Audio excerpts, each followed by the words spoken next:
Bismillahirrahmanirrahim. Muhammad sallallahu alaihi wasallam. Penjelasan mengapa Anda tidak berinvestasi lebih banyak dalam aset kertas.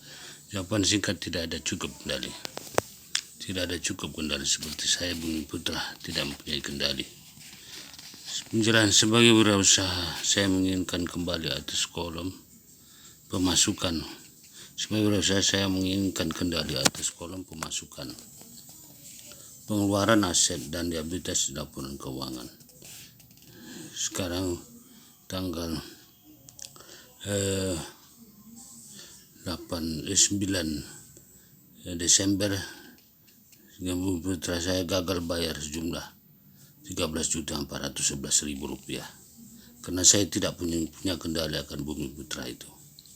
Kalau saya berinvestasi di katakanlah Microsoft, Bill Gates tidak akan mengangkat telepon saya dan tidak peduli jika menurut saya pengeluarannya terlalu tinggi atau terlalu rendah. Saya peduli. Ketika berinvestasi dalam minyak, saya bisa menelepon sang presiden dan dia akan mengangkat telepon saya. Jika berinvestasi dalam properti, saya bisa menelepon Ken McCrory atau manajer saya yang tengah bertugas. Ketika menjalankan bisnis, saya bisa menelepon siapa saja di kantor seluruh dunia dan membahas bisnis. Itulah yang saya maksud dengan kendali. Bukan berarti aset kertas investasi yang buruk. Aset kertas membuat sejumlah kecil orang menjadi sangat kaya. Aset kertas juga membuat para investor tidak canggih yang dipaksa masuk ke pasar saham oleh peraturan pemerintah, undang-undang menciptakan rencana pensiun seperti 401k di Amerika kehilangan triliunan dolar. Sejarah pendidikan finansial. Pada tahun 1974, pemerintah Amerika Serikat mengeluarkan ERISA, Employer Retirement Income Security Act. Undang-undang itu akhirnya dikenal sebagai Undang-Undang 401k. Dalam istilah sederhana, korporasi tak lagi bersedia bergaji seorang karyawan seumur hidup. Karyawan tersebut terlalu mahal dan Amerika Serikat tidak bisa bersaing dengan negara-negara berupah rendah. Tanpa pendidikan finansial apapun, para pekerja seluruh dunia dipaksa menjadi investor. Ketika hal itu terjadi, jumlah perencana keuangan meledak. Itu seperti melemparkan anak kambing ke sekelompok singa. Banyak guru, perawat, kerani pembayaran, dan tenaga penjual asuransi beralih profesi serta menjadi perencana keuangan. Lagi-lagi masalahnya adalah sebagian besar perencana keuangan mendapatkan pendidikan finansial dengan berusaha menjual di kuadran S, alih-alih kuadran I. Sejujurnya saya pernah bertemu segelintir perencana keuangan yang sangat bagus, sangat cerdas, dan sangat berdedikasi. Masalahnya saya hanya bertemu sedikit. Sebagian besar perencana keuangan ada dalam bisnis ini untuk mencari uang. Mereka tahu cara menjual produk mereka, umumnya aset kertas. Bahkan kebanyakan perencana keuangan hanya bisa menjual produk perusahaan tempat mereka bekerja, karena mereka tidak mencari uang dengan menjual aset lain. Kebanyakan hanya tahu sedikit tentang properti, minyak, pajak, utang, analisis teknis, serta alasan historis harga emas naik. Pendidikan finansial yang bagus amat penting untuk membedakan nasihat finansial yang baik dari yang buruk. Jika penasihat keuangan Anda kehilangan uang Anda, saya tidak akan menyalahkan si penasihat. Saya akan melihat diri saya sendiri dan bertanya apakah saya bersedia mengurangi risiko dengan meningkatkan pendidikan finansial saya yang sedang Anda lakukan sekarang ini. Ada sejumlah penasihat keuangan mengerikan dan bodoh di dunia nyata. Namun jika Anda tidak bisa membedakan nasihat baik dari nasihat buruk, nasihat apa saja tidak berpengaruh. Pertanyaan sering diajukan, bagaimana orang menghasilkan uang dan mengurangi risiko pada aset kertas? Jawaban singkat mulai dari ujung kolam yang dangkal. Ambil kelas dan berlatihlah, alias perdagangan kertas. Penjelasan. Di dunia investasi ada orang profesional dan amatir. Pasar saham adalah tempat yang hebat bagi para profesional karena ada begitu banyak amatir yang terpaksa berada di ujung kolam yang dalam, tempat hiu-hiu menunggu. Saya tidak bagus dalam aset kertas, jadi sebaiknya saya kembali mengikuti Andy dan membiarkannya menjelaskan dunia ini dari sudut pandangnya. Dia hebat dalam berinvestasi di aset kertas, sekaligus guru yang hebat. Berikut penjelasan Andy. Andy Tanner menjelaskan, dalam hal aset kertas saya bisa berkata perbedaan terbesar antara investor amatir dan investor profesional adalah A. Cara mereka mendapat pemasukan, dan B. Cara mereka mengelola risiko. Yang lebih mudah dari kedua pembahasan itu adalah pendekatan mereka untuk mengelola risiko.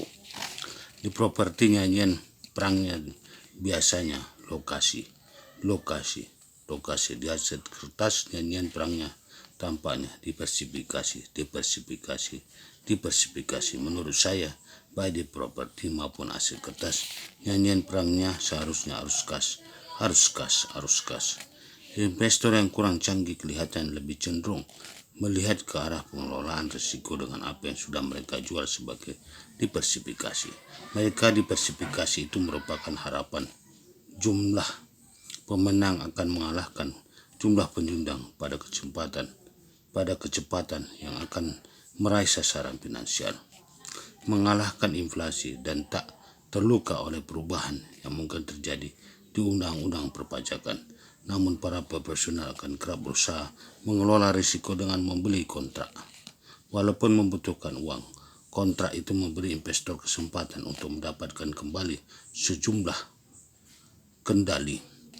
Walaupun saya tidak bisa mencegah atau mengendalikan badai Katrina, kontrak asuransi banjir yang mengendalikan risiko terkait peristiwa itu seandainya hal itu terjadi. Sebagai contoh, investor akan sekedar menyebar uang di banyak saham berbeda dan berharap jumlah pemenang mengalahkan jumlah pecundang. Dalam jangka panjang, investor lain akan membeli kontrak yang memberinya hak untuk menjual saham pada harga yang sudah ditentukan, tak peduli seberapa buruk harga saham jatuh. Kontrak opsi jual adalah jenis kontrak sederhana yang melakukannya. Pembahasan tentang menghasilkan pemasukan dari aset kertas sedikit lebih meminta keikutsertaan peserta. Ketika seorang investor memainkan cash flow 202, salah satu hal penting yang dipelajari adalah perbedaan antara investasi yang bertujuan menghasilkan arus kas dan investasi tujuan menghasilkan keuntungan modal. Menurut saya, amatir lebih bergantung pada keuntungan modal dan profesional biasanya berusaha mencari arus kas. Jadi ringkasnya, para amatir sering berusaha mendapatkan uang dalam kertas dari keuntungan modal dan mengelola risiko dengan diversifikasi. Para profesional berusaha mendapatkan uang dengan strategi arus kas dan mengelola risiko menggunakan kontrak. Asuransi untuk aset kertas. Andi menjelaskan dengan sangat bagus, pada tahun 2007 saya sangat terganggu melihat pasar saham hancur. Mengetahui konsekuensinya bagi jutaan investor. Para investor yang percaya bahwa pasar saham selalu naik dalam jangka panjang dan diversifikasi merupakan asuransi terhadap kerugian. Lebih parahnya lagi, pada tahun 2010 para investor terhadap asuransi kembali masuk ke pasar. Harga naik lagi keuntungan modal. Investor profesional berinvestasi dengan asuransi, bahkan dalam pasar saham.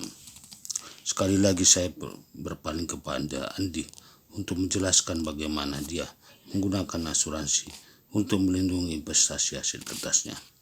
Dan mengatakan, jelaskan salah satu yang secara rutin saya beli adalah asuransi sewa. Saya melakukannya untuk berjaga-jaga kalau penyewa merusak properti saya dengan misalnya secara tidak sengaja memicu kebakaran.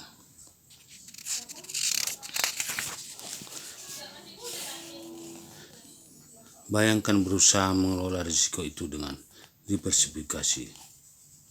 Bagi saya tak masuk akal membeli seluruh rumah dan sekedar berharap sementara sebagian mungkin terbakar, sebagian besar darinya tidak. Saya menyukai gagasan milik kontrak yang saya bayar dengan uang relatif kecil untuk melindungi aset yang memiliki nilai uang jauh lebih besar. Sebagian besar dari kita menyebut kontrak TP itu sebagai asuransi. Ketika seseorang mengalami kecelakaan mobil, pertanyaan pertama yang saya ajukan adalah, apakah Anda punya perlindungan atau apakah Anda punya perlindungan asuransi? Di pasar saham kita tidak bisa menggunakan kata asuransi, alhasil kita menggunakan kata hedge, lindung nilai. Seperti asuransi, kita bisa melindungi uang dalam jumlah relatif besar agar tidak hilang dengan mengeluarkan uang dalam jumlah relatif kecil pada suatu kontrak. Seperti opsi jual sederhana sebagaimana saya singgung sebelumnya. Banyak investor yang profesional akan mengeluarkan uang pada opsi jual selama masa tidak pasti, dan ketika mereka dihadapkan pada berbagai peristiwa luar kendali mereka seperti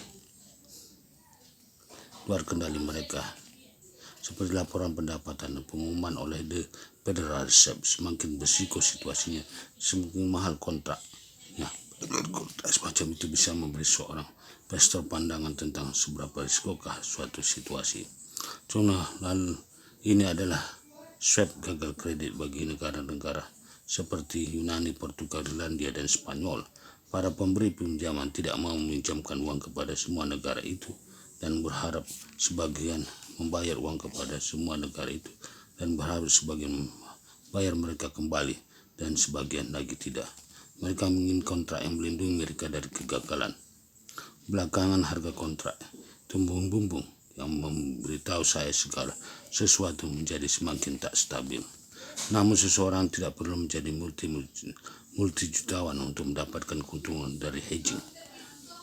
Dan sedikit pendidikan, siapa saja bisa belajar cara menggunakan kontrak opsi untuk melindungi diri dari kerugian.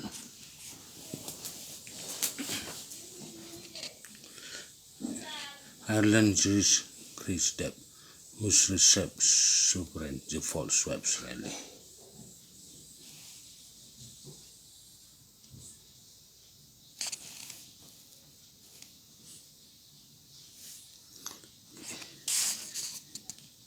Ironi dari gagasan itu adalah banyak orang menjuluki pasar opsi terlalu berisiko. Pada kenyataannya, banyak di antara orang yang beli opsi melakukannya untuk mengurangi risiko. Mereka menggunakan opsi sebagai hedge alih-alih untuk spekulasi. Saya membeli banyak opsi dengan gagasan akan kehilangan 100% uang yang saya keluarkan pada opsi itu. Bagi saya konteksnya tak jauh berbeda dengan uang yang saya keluarkan untuk mengasuransikan properti.